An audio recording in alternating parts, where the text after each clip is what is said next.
Manila, Philippines, February 1973, 9 in the evening. Rain hammers against the corrugated roof of the Rizal Boxing Pavilion in a steady rhythm that nobody inside even notices anymore. The air thick with humidity and cigarette smoke and the specific smell of canvas that's absorbed decades of sweat. Close to 300 people are crammed into a space built for maybe half that number. Standing room only along the back wall, bodies pressed against each other, the energy of the room building towards something nobody can quite name yet. In the center sits a boxing ring, the genuine professional kind. Ropes taut, canvas freshly painted but already scuffed from the night's earlier matches. A single bank of overhead lights hangs low, casting hard shadows across the mat whenever someone moves through the beam. Bruce Lee sits in the second row, plain dark shirt, arms loosely folded, watching with the same quiet focus he brings to everything. He's here as a guest tonight, invited by a local promoter who knows him through a mutual friend in the film industry. He's not fighting tonight. He's not scheduled for anything at all. He's simply here to watch, the way he watches everything, completely, and without performing his attention for anyone around him. Then the announcer raises his microphone. "Ladies and gentlemen,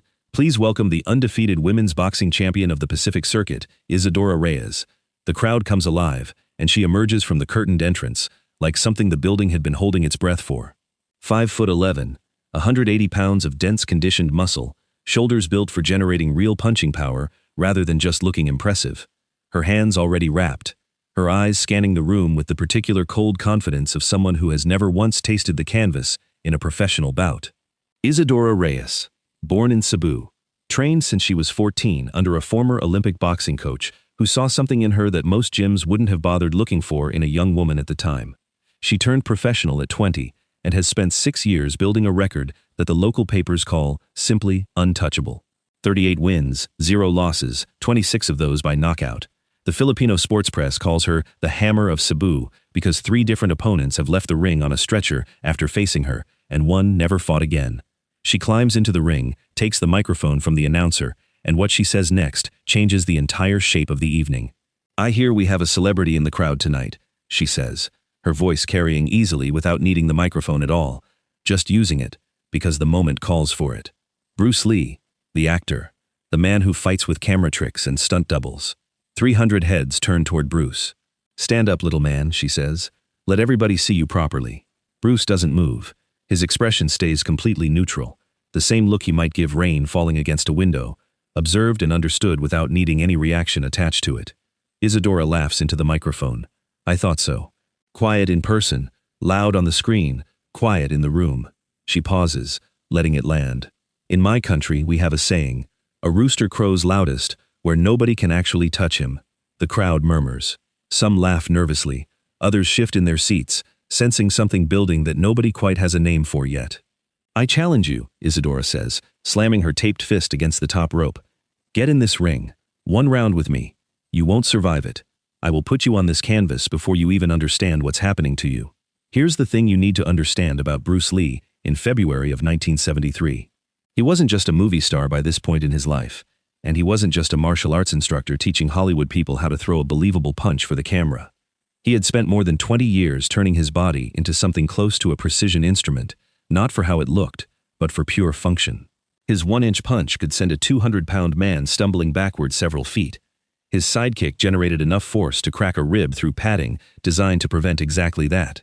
He could complete a full extension strike faster than the human eye could properly track the motion from start to finish.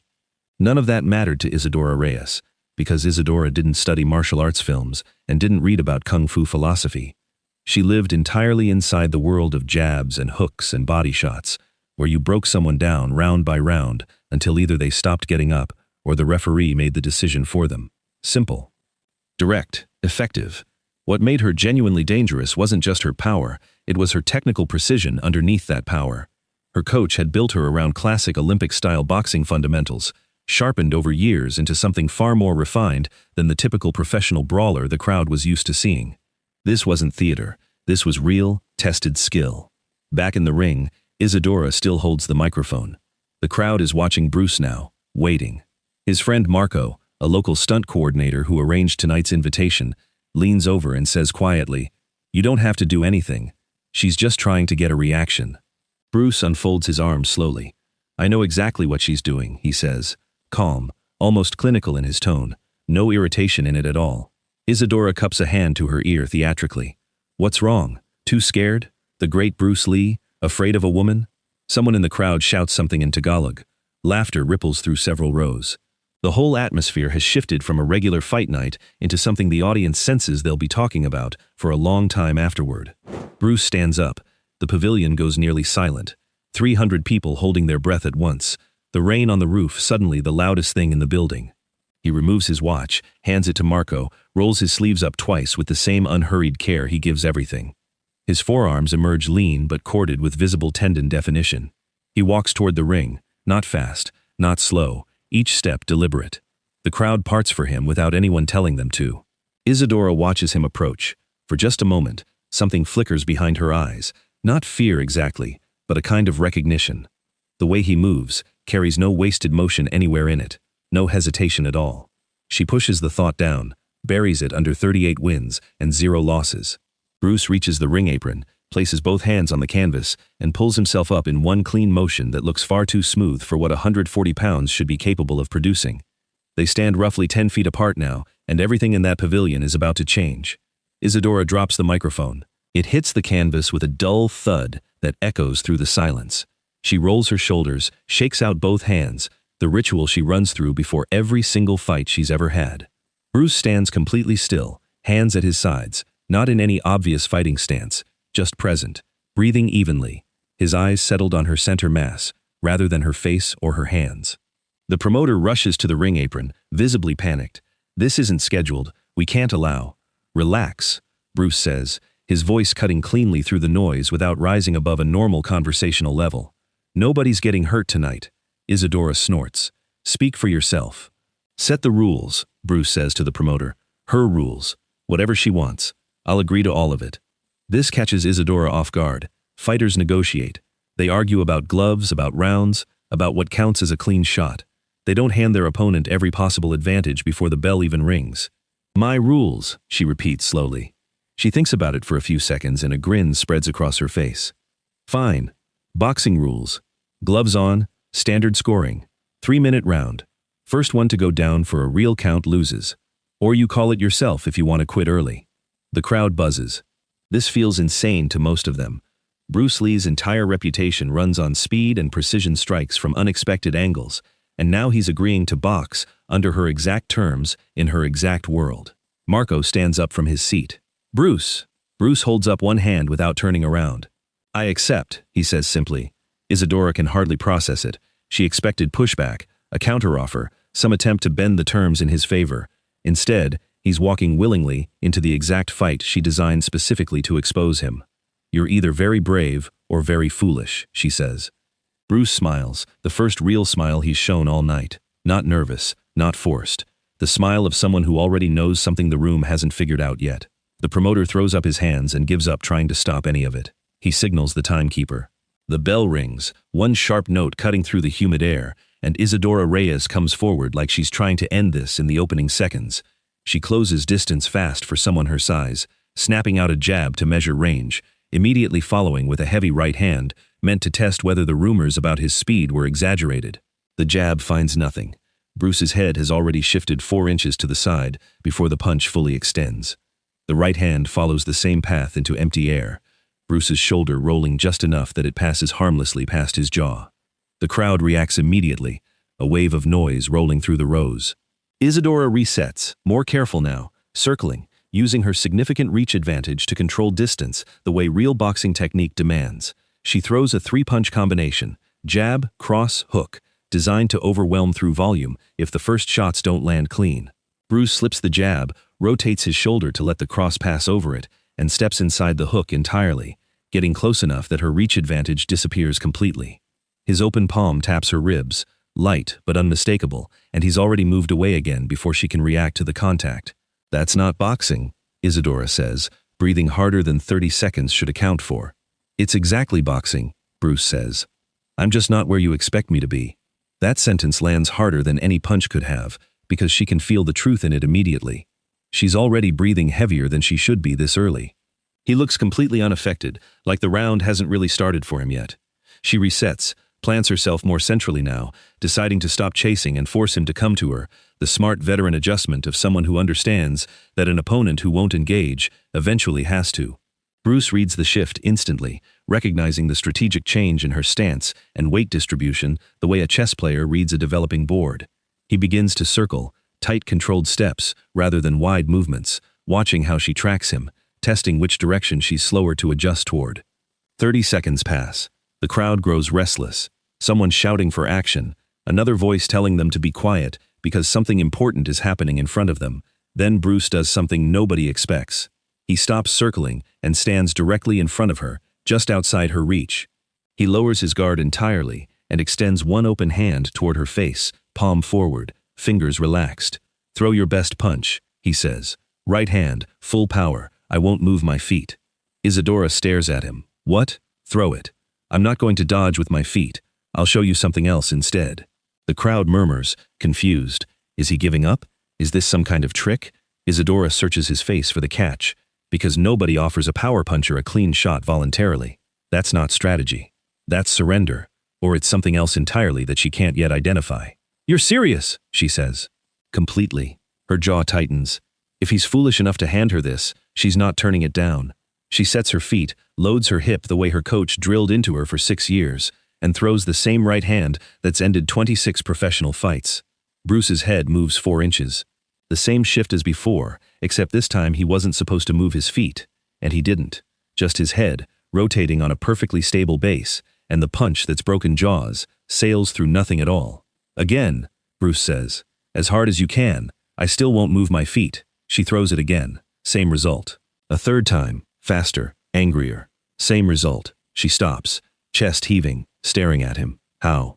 "It's not about speed the way you think it is," Bruce says. "Your punch travels a fixed path the moment your hip commits to the rotation. I'm not reacting to your fist. I'm reacting to your hip, half a second before the fist arrives. By the time you've thrown it, I already know exactly where it's going to be." "Nobody can see that fast," Isadora says. "You don't need to see fast," Bruce says. "You need to know what to look for. Most people watch the hand. The information is actually in the hip and the shoulder, well before the hand ever moves." She flexes her own shoulder slightly, testing the idea against her memory of her own technique. "Show me," she says, and her voice has changed completely. The command from earlier in the night is gone, replaced by something that sounds almost like a request. "Throw the jab this time," Bruce says. Same rules. She does. He reads the smaller, earlier tell. This time, his head shifting only 2 inches, the minimum required, and the jab passes by exactly as harmlessly as the right hand did. "You're not even trying," she says, frustration creeping back into her voice. "I'm trying exactly as hard as the situation requires," Bruce says. "That's part of what I'm trying to show you. Most fights are lost by people who try harder than the moment actually calls for, and that extra effort becomes information for the other person."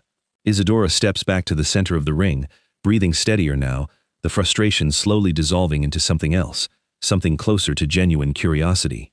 "This isn't what I expected," she admits. "What did you expect?" "I expected you to run, to dodge with your feet, dance around the ring, make me chase you until I got tired." She pauses, searching for the right words. "I didn't expect you to stand still and still avoid everything I threw." Bruce nods. "Because your idea of winning is built around forcing the other person to move, to retreat, to be controlled by your pressure. There's another kind of control. Control through reading. When you understand exactly where force is going before it arrives, you don't need to be faster, you just need to know sooner." Isadora looks down at her own gloved hands, hands that have ended fights for 6 years straight, and for the first time in a long while, she's seeing them differently. "Show me more," she says, and this time it's not a challenge, it's something closer to a student speaking to a teacher. What Bruce demonstrates over the next several minutes makes more than one trainer sitting ringside reconsider parts of what they've been teaching for years. He asks Isadora to set up exactly as she would, before throwing her hardest combination, the stance she uses to load real power into her shots, low center of gravity, weight evenly balanced, ready to explode forward. "Now push me," Bruce says, "both hands on my chest, as hard as you can." She looks at him like he's lost his mind. "Push you? Try to move me backward. Don't hold back." Isadora almost laughs. She's sparred with men twice her size and held her ground. Bruce weighs maybe 140 pounds. This will be like pushing a piece of furniture. She plants both palms against his chest, sets her feet, and drives forward with real conditioned strength, the same force she'd use moving a heavy bag across a gym floor. Bruce shifts back maybe an inch, then stops completely. like he's hit an invisible wall. That's wrong by every measure of physics she's ever understood. 40 pounds of advantage should produce real movement. She resets and pushes again, harder this time, a small grunt escaping her throat, her feet digging into the canvas. Bruce doesn't move at all, not a single additional inch. How is this possible? She asks between breaths. Look at my feet, Bruce says. She does. They're narrow, close together, not the wide, stable base she'd expect to resist that much force. Now look at my hips. His hips are angled away from the direct line of her push, not squared up to absorb it head on. Her force isn't hitting him directly. It's being redirected down through his frame at an angle that sends it harmlessly into the canvas beneath him rather than into his actual body. A few of the trainers and fighters sitting ringside come closer, drawn by what they're watching. One of them, a heavyweight named Diego who trains at the same gym Isadora uses, steps forward. "Let me try," Diego says. Bruce nods. "Whenever you're ready." Full effort. Diego, 220 pounds of his own conditioned muscle, drives forward with everything he has. Bruce slides back maybe 2 inches and then stops completely, exactly as before. The small crowd that's gathered ringside goes quiet, watching something that doesn't match anything they've trained their bodies to expect. Isadora steps closer. "Put your hand on his back," Bruce tells her. "Feel what's happening." She reaches out, places her palm flat against his shoulder blades. "What do you feel?" "Nothing," she says, confused. "You're not tense at all. Your muscles aren't even braced." "Exactly," Bruce says. "I'm not resisting the force. I'm not fighting it directly. I'm redirecting it. There's a difference between a dam blocking a river and a canal guiding it somewhere else. Which one needs to be stronger than the water?" "The dam," Isadora says slowly. "The dam," Bruce agrees. "And eventually, every dam fails. A canal never has to fight the water at all." He steps aside suddenly, and without his structure there to redirect it, Diego stumbles forward several steps before catching his balance, nearly falling into the ropes. A few people in the crowd finally laugh, breaking the tension that's been building for the last several minutes. Bruce turns back to Isadora. "One more thing," he says. "You said I wouldn't survive one round with you. Would you like to actually try that now? Full boxing. Everything you have." The question hangs there in the humid air. Isadora looks at him, really looks at him this time, not at his size or his build, but at the calm certainty sitting behind his eyes, the complete absence of ego in how he's carrying himself through all of this. "No," she says, and the word clearly costs her something. It costs her a version of herself that walked into this ring less than 10 minutes ago, completely convinced that power alone decided everything. "I don't want to try anymore," she says. "I want to understand." Bruce places a hand on her shoulder, this woman who has 6 inches and 40 pounds on him, and the gesture carries nothing but genuine respect in it. That, Bruce says, is the first real step toward actual strength, not the desire to dominate someone, the desire to understand something. Isadora bows her head, and when she raises it again, there are tears on her face.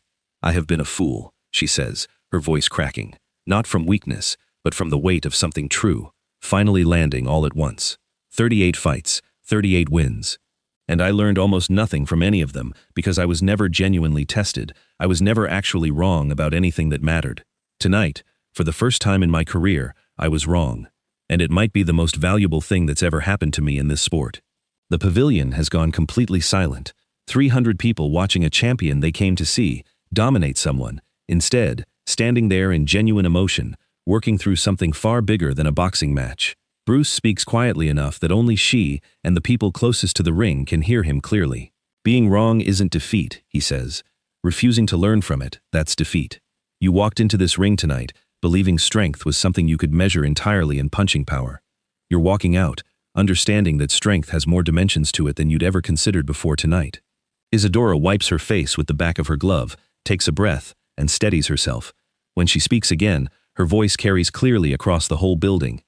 "Everyone here, remember this," she says. "I came out tonight to embarrass this man. I called him a movie trick. I told him he wouldn't survive one round with me." She pauses, looking at Bruce.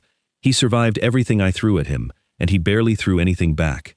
He didn't need to. That's real power, the kind you can't build with a heavy bag alone."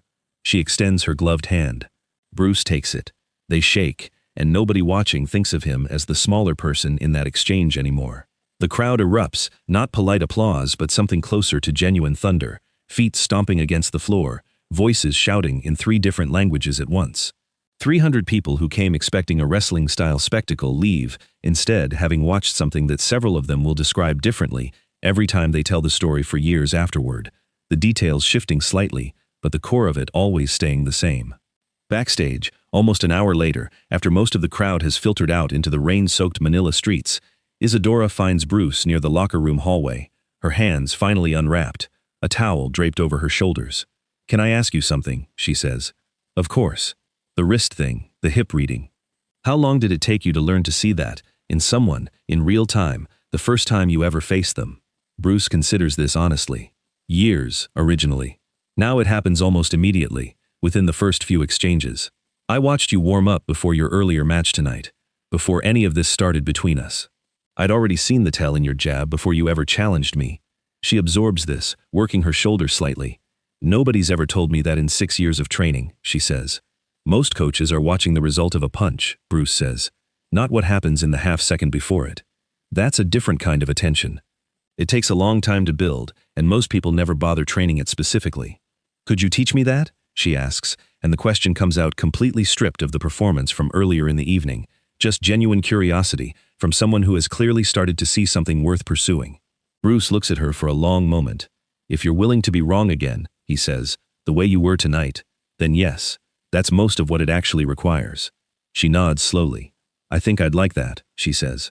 They talk for a while longer near the hallway, working through specifics, Isadora asking pointed technical questions, and Bruce answering all of them honestly, the conversation gradually becoming something considerably more valuable than the confrontation either of them walked into that pavilion expecting. The newspapers the next morning focus on the spectacle of it, the undefeated champion who challenged a film star and ended up in tears in the middle of the ring.